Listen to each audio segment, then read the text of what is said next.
قل هذه سبيلي أدعو إلى الله.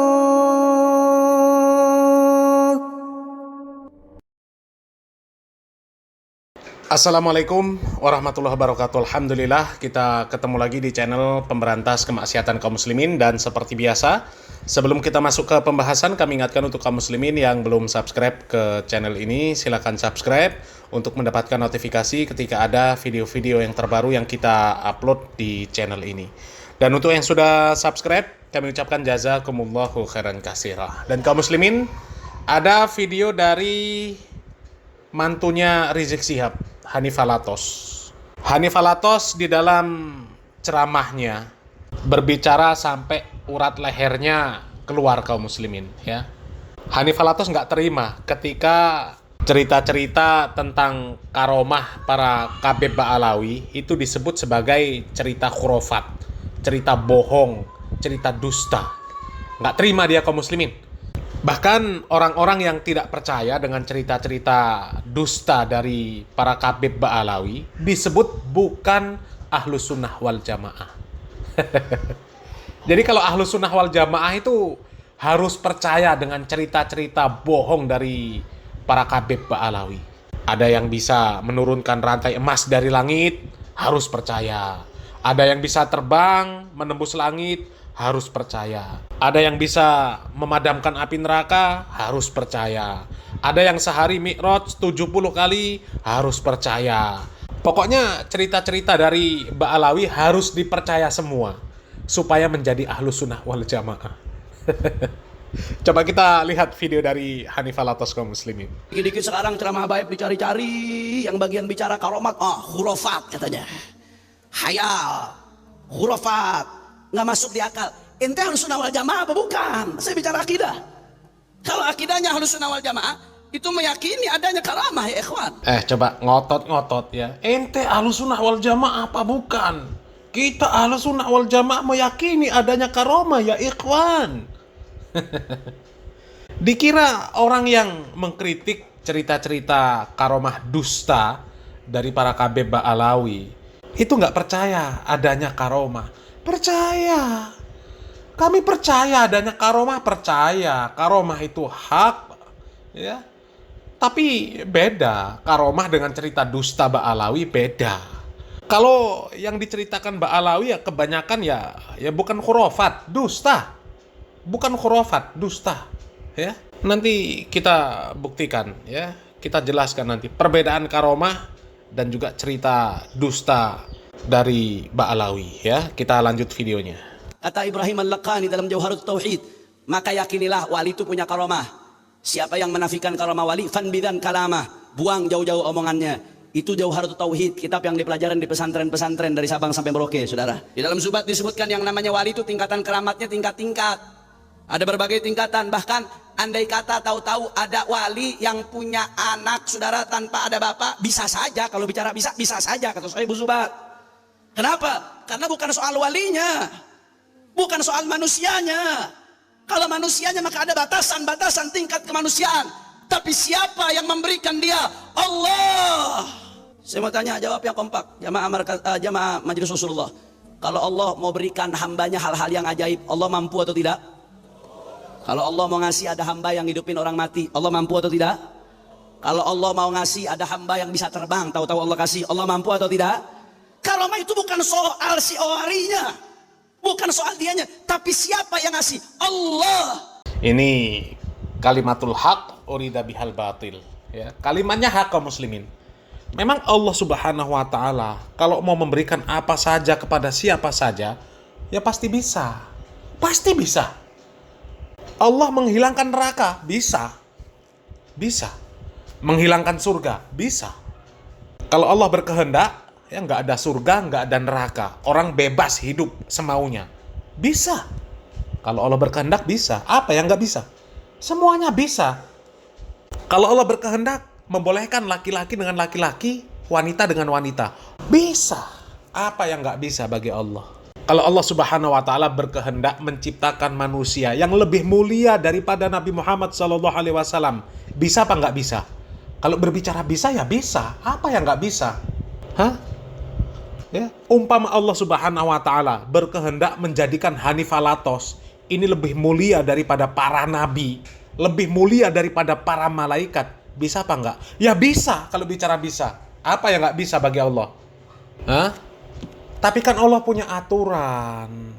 Nggak setiap kejadian yang di luar nalar, di luar akal, ya, kemudian disebut itu karomah. Ada orang yang mengklaim bisa ini, bisa itu, ya, yang ajaib dikatakan itu karomah. Nggak bisa seperti itu. Imam Syafi'i rahimahullah mengatakan, ya, kalau kalian melihat orang yang bisa terbang, bisa berjalan di atas air, ya, jangan kalian keburu-buru mengatakan itu karomah. Tapi lihat dulu amaliyahnya, sesuai apa tidak dengan tuntunan Nabi Muhammad SAW.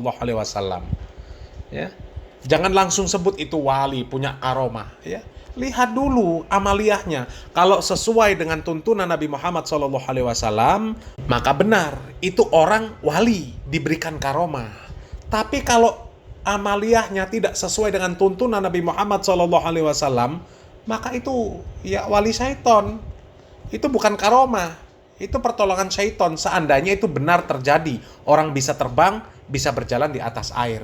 Ya, apalagi ini cerita-cerita dari nenek moyangnya para Ba'alawi, ditambah lagi amaliyah Ba'alawi sangat jauh dari tuntunan Nabi Muhammad SAW.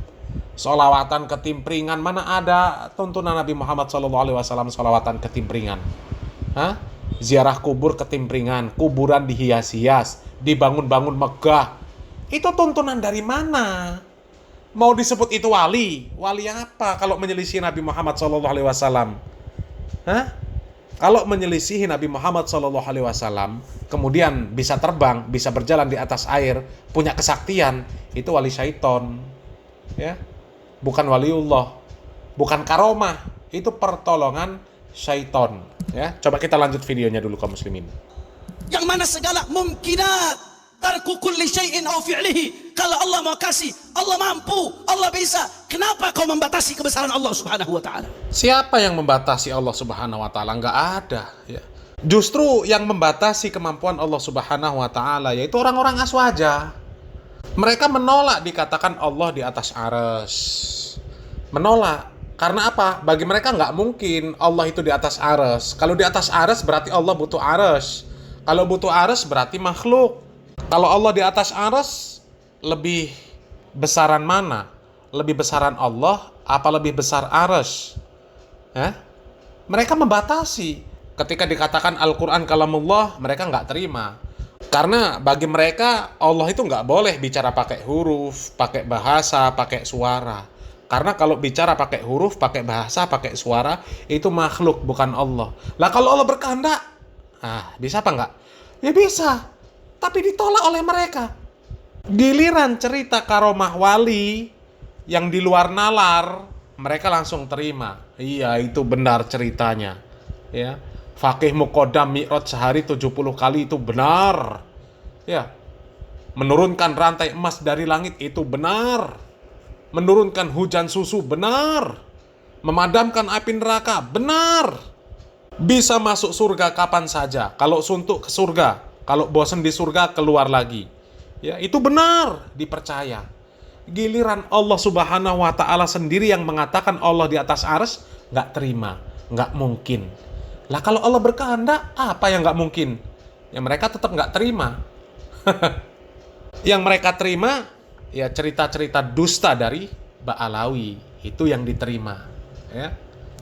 Kita yang mengkritik para Ba'alawi yang bercerita tentang karomah-karomah padahal dusta, padahal itu cerita bohong. Bukan kita tidak percaya adanya karomah, kita percaya.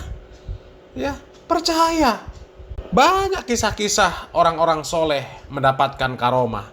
Ya, bahkan diantaranya ya digadang-gadang dijadikan dalil oleh para Ba'alawi. Ya, cerita Ashabul Kahfi itu kan dijadikan dalil sama Ba'alawi. Itu bukan nabi, punya karomah. Orang bisa tidur selama 309 tahun. Itu karomah di luar nalar. Iya, betul. Ya, karomah Ashabul Kahfi itu betul. Ya, karomahnya Maryam, betul. Betul. Tapi kalau dibandingkan dengan karomahnya Ba'alawi, sangat beda jauh. Ya. Kalau karomah Ashabul Kahfi itu nggak direncanakan sama para Ashabul Kahfi itu. Ya. Para Ashabul Kahfi nggak sengaja dia mau melarikan diri masuk goa supaya tertidur selama 309 tahun, nanti bangun lagi. Ya. Kemudian Maryam juga sama. Maryam tidak serta-merta bersantai di padang pasir, ya. Kemudian di musim panas dia bersantai-santai, Allah nanti saya akan datangkan buah-buahan yang ada di musim dingin. Nanti di musim dingin saya akan datangkan buah-buahan di musim panas. Ya. Nanti saya tetap bisa melakukan apa saja. Bukan seperti itu. Mereka dalam keadaan kepepet, ya, karena mereka orang yang bertakwa kepada Allah Subhanahu wa taala, Allah Subhanahu wa taala berikan pertolongan. Sementara kalau Ba'alawi, ya, karomah itu sudah menjadi milik pribadi. Ya, sehingga dia bisa mengeluarkan kapan saja. Saya mau ini ya tinggal keluarkan karomah. Saya mau itu tinggal keluarkan karomah. Pengen terbang tinggal terbang. Pengen ke Sidratul Muntaha, pengen Mi'raj, ya, sehari bisa 70 kali, ya bisa saja. Itu dusta namanya, ya, dusta. Dan kalau Ba'alawi memang seperti itu, ya, ceritanya cerita-cerita dusta. Karomah itu seolah-olah sudah menjadi milik pribadi dia bisa gunakan kapan saja. Ya, tapi coba kalau lihat karomah-karomah orang-orang soleh, Ashabul Kahfi, Maryam, ya, nggak ada dia sengaja mengeluarkan karomah, nggak ada. Apalagi dengan PD-nya merasa santai, punya karomah sehingga mau apa saja berani, mau apa saja bisa. Ya, kalau Ba'alawi seperti itu. Coba simak cerita dusta Ba'alawi ini. Habib Muhammad Mauladawi mengatakan, wahai anak-anakku, aku kepingin tahu sudah nyampe mana kamu itu. Coba yuk, coba terbang satu-satu. Disuruh terbang satu-satu. Terbang satu-satu. Bagus. Tinggal yang paling kecil kalau nggak salah lah Habib Abdurrahman Segaf. Diri Abdurrahman, terbang. Gal marhaba. Takut anu Pak. Terbang ditembus. Sampai atap rumahnya ditembus jebol. Dus. Kemudian kata Habib Muhammad Mauladawi, ngerusak gitu. Turun. Tapi juga nggak ngomong rusak, enggak, tambahan dari saya. Dus ditembus, kemudian turun, cukup, ngerusak atap kamu ini. Kemudian kata Habib Abdurrahman Segaf, demi Allah, kalau aku nggak dipanggil sama abahku, langit itu aku tembus. Coba, ya. Ini kan cerita dusta yang seperti ini kaum muslimin, ya. Dan ini satu dari ribuan kisah-kisah dusta dari Ba'alawi.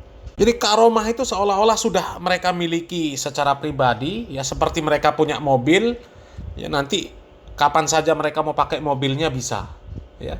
Beda dengan cerita-cerita karomah orang-orang soleh yang dikisahkan oleh Nabi Muhammad SAW, yang diabadikan di dalam Al-Quran, sangat beda jauh. Ada satu kisah Nabi Muhammad SAW, ya, bercerita tentang ada 3 pemuda, ya, yang sedang melakukan perjalanan, kemudian masuk ke goa, tiba-tiba, ya, goa tersebut tertutup, ya. Jadi ada reruntuhan batu yang kemudian menutup pintu goa tersebut. Yang secara akal manusia mereka nggak mampu menggeser batu tersebut, ya. Tapi karena ketiganya orang soleh, kemudian dia berdoa kepada Allah Subhanahu wa taala, kemudian Allah Subhanahu wa taala geser batu tersebut. Itu karomah. Bukan mereka sengaja masuk ke goa pengen nunjukkan karomah. Ini karomah saya. Ya, batu tutup pintu goa ini, batunya nutup. Batu geser, batunya geser. Bukan seperti itu. Ya, dia kepepet, sedang berteduh, kemudian ada reruntuhan menutup pintu goa. Mereka dalam kesulitan, berdoa kepada Allah Subhanahu wa taala, hatinya bergantung kepada Allah Subhanahu wa taala, maka kemudian Allah berikan pertolongan. Itu namanya karomah. Pertolongan yang di luar nalar. Ya, secara nalar mereka nggak kuat dorong batu itu.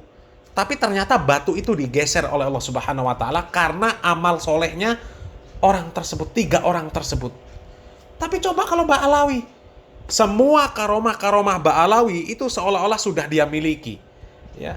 Yang matahari disuruh berhentilah. Yang disuruh langit nurunkan hujan air susu lah. Yang bisa mi'raj sehari 70 kali lah. Yang namanya bisa dijadikan jawaban malaikat mungkar dan nakir lah. itu semuanya dusta. Jadi beda jauh antara karomah dengan cerita dusta Ba'alawi. Ya kami percaya adanya karomah, percaya. Tapi kalau cerita-cerita dusta dari Ba'alawi, nggak percaya. Ya, karomah itu ada. Ya, karomah itu ada. Dan beberapa waktu yang lalu ada karomah yang diberikan oleh Allah Subhanahu wa taala kepada seorang jamaah haji asal Libya. Di mana jamaah haji asal Libya itu ya ditinggal pesawat sampai 2 kali. Ya, tapi orang tersebut berkeyakinan bahwasanya Allah Subhanahu wa taala akan memberikan kemudahan untuk dia untuk melaksanakan ibadah haji. Dan singkat cerita, orang tersebut akhirnya tetap dapat melaksanakan ibadah haji. Pesawat yang sudah meninggalkan dia, ya kembali lagi ke bandara, ya, dan tidak akan terbang lagi kecuali dia diperintahkan untuk masuk ke dalam pesawat tersebut. Ya, ceritanya bisa lihat di video yang sudah kami posting sebelumnya. Linknya kami letakkan di kolom deskripsi. Ya, mudah-mudahan bermanfaat. Salam waras, salam akal sehat, barakallahu fikum. Wassalamualaikum warahmatullahi wabarakatuh.